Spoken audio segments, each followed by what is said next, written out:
সিজাৰিয়ান ডেলিভাৰীৰ কিমান দিন পিছত আপোনাক খোজ কাঢ়িবলৈ দিয়া হ'ব? এইটো প্ৰশ্ন সাধাৰণতে উদয় হয় যিসকল মহিলাৰ সিজাৰিয়ান ডেলিভাৰী হৈছে আৰু যিসকল মহিলাই প্ৰসৱৰ অপেক্ষাত আছে।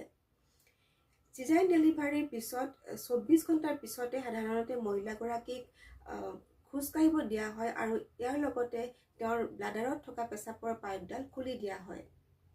আৰু তেওঁক খোজ কাঢ়িব দিয়াৰ কাৰণটো হৈছে দেহত ৰক্তৰ বা তেজৰ সঞ্চালন হয় আৰু তেওঁৰ মনটো ভাল লাগে আৰু মনটো ভাল লাগিলে তেখেতৰ আত্মবিশ্বাসো বাঢ়ে। আৰু খোজ কঢ়াৰ ফলত তেওঁৰ পেটত থকা গেছ কমি যায় আৰু ভোক লাগে। আৰু ভোক লাগিলে আপুনি খাব পৰা হয় আৰু খালে নিউট্ৰিশ্যন পাব আৰু শক্তি পাব। এইখিনিতে দৰকাৰী কথা এটা হৈছে যে গধুৰ কাম বন যদিও আমি 6 পৰা 8 সপ্তাহৰ লৈকে কৰিব দিয়া নহয়, গধুৰ এক্সাৰচাইজো কৰিবলৈ মনা কৰা হয়, কিন্তু সিজাৰিয়ান ডেলিভাৰী যেতিয়া 3-4 দিন হ'ব আপোনাক ডিসচাৰ্জ দিয়া হ'ব হস্পিটেলৰ পৰা, তেতিয়া আপুনি সৰু সুৰা কিছুমান কাম থিয়হি বা বহি পেলাই কৰিব পাৰিব আৰু হাউলি কাম কৰিবৰ কাৰণে মনা কৰা হয়।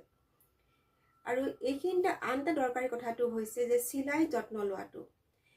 সিজাৰিয়ান কৰাৰ পিছত 9-10 দিন পৰ্যন্ত চিলাইটো শুকাবৰ কাৰণে লাগে আৰু গতিকে এই সময়খিনিত গা ধুবলৈ মনা কৰা হয় আৰু এইখিনি সময়ত গৰম পানী দি গাটো মুচি ৰাখিব পাৰিব। চিলাইত পানী লগালে চিলাই শুকোৱাটো কমি যায় আৰু চিলাই পকিব পাৰে। আৰু এইখিনি সময়ত চিলাইত সামান্য বিষ থকাটো স্বাভাৱিক হয়, কিন্তু যদিহে চিলাইত বেছিকৈ বিষাইছে, ৰঙা পৰিছে বা পানী ওলাইছে বা পুজ ওলাইছে, তেন্তে তৎক্ষণাত ডক্তৰৰ পৰামৰ্শ ল'ব লাগে। ধন্যবাদ।